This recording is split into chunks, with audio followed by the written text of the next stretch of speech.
RG Cruz of ABS-CBN may tanong dito.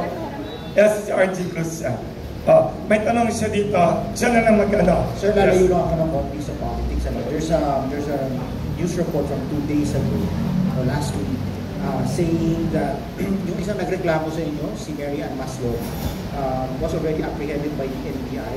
This is regarding the case of falsification of public documents and violation of anti-dubious law against her naman. But she previously, supposedly, under an alias, requested an investigation into an alleged fraudulent executive appointment scheme involving you po. Ano po ang inyong reaction? Somebody sent that article sa akin, RG. Natawa na lang ako na hanggang ngayon pa naman yung issue pinipilit nilang ipukul sa akin meron pa rin. But such is life. Such is my life.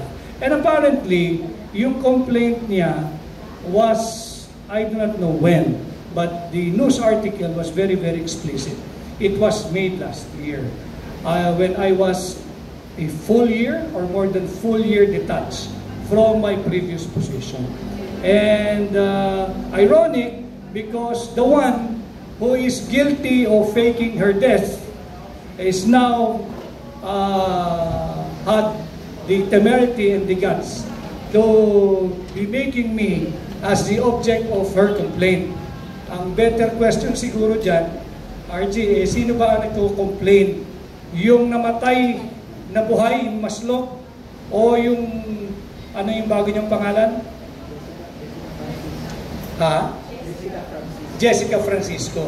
I-establish natin, sino ba complainant? Si Maslok na patay, turned out na buhay, o yung nagpapanggap na Dr. Francisco?